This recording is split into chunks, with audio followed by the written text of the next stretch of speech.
Hey future weapon enthusiasts, I'm Nick Young, the CEO of Desert Tech, and I'm here with our SRS-M2 sniper system. This is the latest iteration of our SRS sniper rifle line.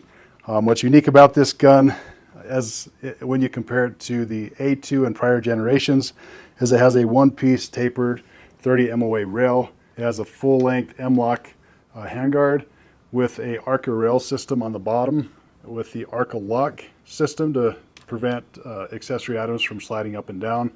Makes it super convenient for repositioning tripods and bipods.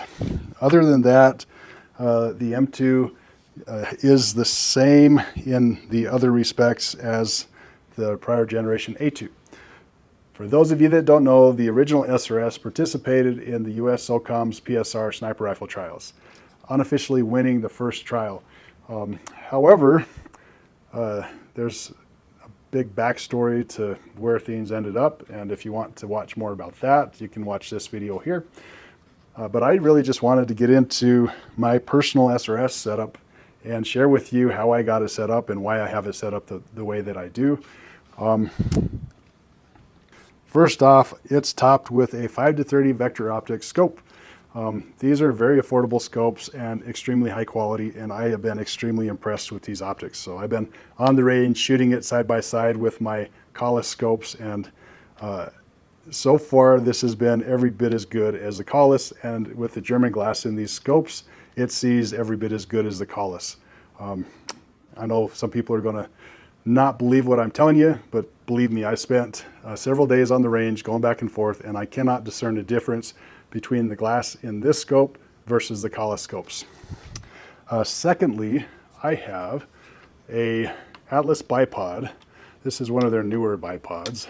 I used to have their PSR bipod that had the pan feature, and I really hated that bipod. The panning feature compromises the tilt, and so I would recommend against it, but I do like this bipod. And the reason I like this bipod is it's very stable, and you don't have a bunch of spring-loaded mechanisms that are going to give you unpredictable movement.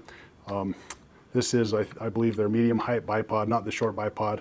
I really don't like the short bipods because anybody that shoots in the field will find very quickly that grass or bushes will get in the way, and you have to get additional height. If I need to go low, you can put the legs at a 45-degree angle, front or back. The things I don't like about this bipod, I don't like the mechanism that I have to pull to go in and out to extend the legs. I think that I just don't like it.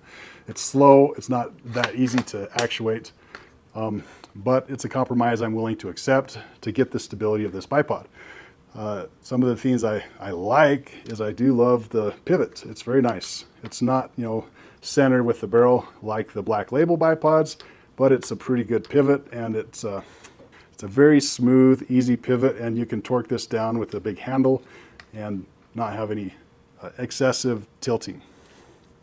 Today, this is sporting one of our original PSR silencers. Very neat design, early generation prototype. Coming back, we have a Vortex Impact 4000 laser rangefinder. I really like this rangefinder. It goes beyond the binocular units that I use. It will go out to 4,000 yards pretty reliably in the field, not just on a house. So very impressive unit. I wish it was smaller. If they could make it about half the size of what it was and not protrude out from the gun so much, that would be really cool. Originally, I had the laser mounted on a diving board on top. The reason I moved it to the side is I really disliked having to come off of my scope to look at the digital readout. And on the side, I can actually look with my left eye without having to come off of my cheek weld. With it mounted on the side, I can have my head behind the crosshair and not have to come out of my cheek weld to be able to see the digital display on the left side. So I like that a lot. I also like the ability to manipulate the buttons with my hand on the side instead of having to reach clear up on top from the prone position, which is very uncomfortable to do. So again, if they just made it more low profile, ideally I would love to be able to move it a little bit higher, but then it would be behind this the parallax and illumination dials. So maybe in future scopes, and scope companies will do something like Collis where they have the parallax adjustment somewhere else so that you can free up the left side of the optic for digital readouts for future technologies like this Impact 4000. The only thing I don't like about having the Impact 4000 on the left side is it is going to be bumping up against my body. It's not absolutely terrible, but I like to carry my rifle slung just like it is here at the ready. And so we'll see how it holds up. Some things I wish were different on the Impact 4000. I wish it had a lens cover that I could flip open on the front here rather than just leaving this lens exposed all the time. They do have like a little bikini cover that goes on and off. I really hate those kinds of covers. I've already lost mine, so I've resorted to putting a sock over my rangefinder to try to protect this lens. And engineers should have just put a flip-up cap like some of the other companies have done. I also have a Shooters Global SG Pulse. This is a level that is really nice because I don't like having to focus and look very hard at a bubble level to see if I'm level. I like to be able to stay on the crosshair, and then when it's level, I like just having the green show in my peripheral vision and let me know that I'm level and ready to shoot. So the battery life is really exceptional. Setting the unit up is very easy. They have some really great tutorials on their website.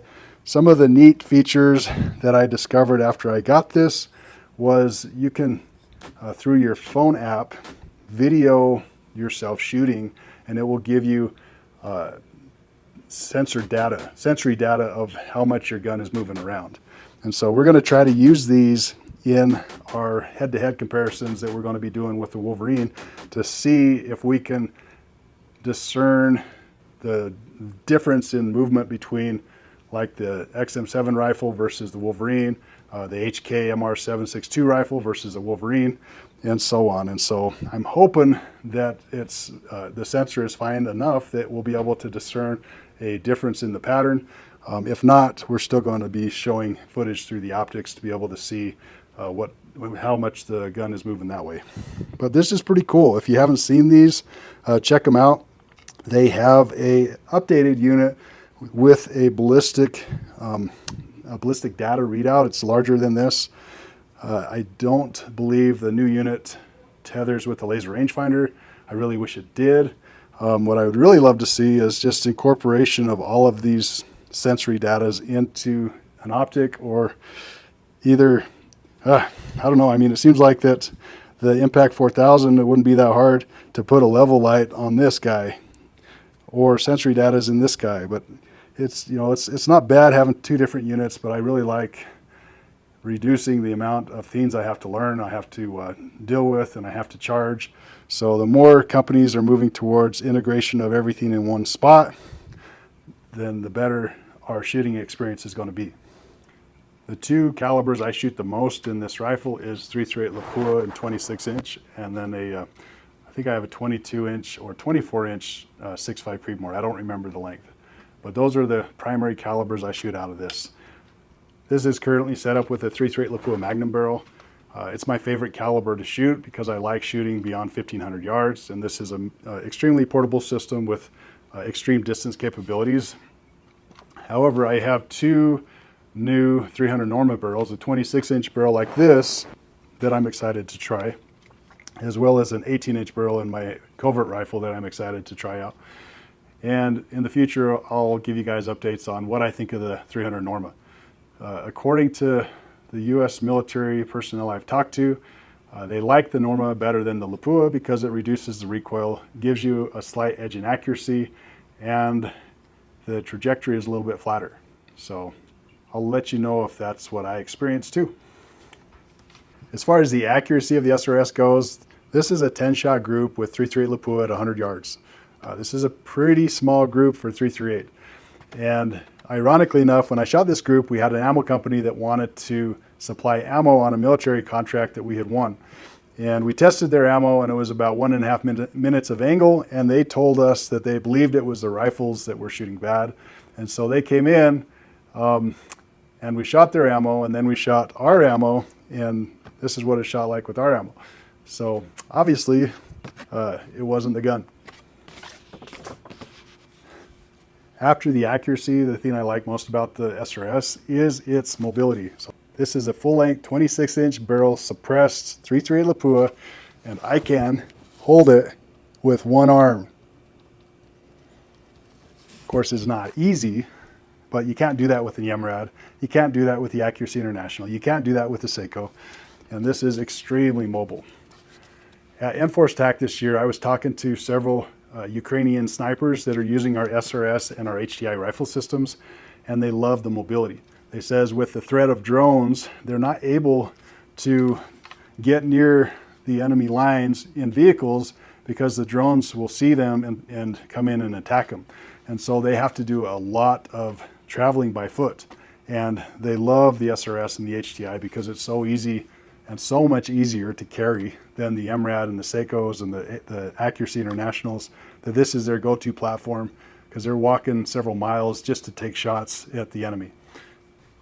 But yeah, just to recap, my SRS sports a 5 to 30 power optic so that I can see really fine details for zeroing at 100, 200 yards, as well as impacts downrange at distance. I have an Impact 4000 laser rangefinder on the side, SG Pulse bubble level system on the, or digital level system on the left side here, Atlas bipod out front on my Arca rail system, PSR prototype suppressor that I think is pretty adorable and I like to shoot. And that's my SRS setup. It's pretty sick. I wanted to show off the SRS today because this is one of the funnest rifles that I have, and I love to shoot this thing, and I haven't been able to spend much time sharing the SRS because we've been very focused on the Wolverine, with it being a new product and helping pave the way for the future of that line. Unfortunately, as a CEO, I don't have unlimited time. I wish I could just do everything and spend all my time showing off our guns and demonstrating our guns. That would be a lot funner than some of the administrative stuff I get to do every day. If you have any questions about why I set up my SRS rifle the way that I did, let me know in the comments and I'll try to get back to you.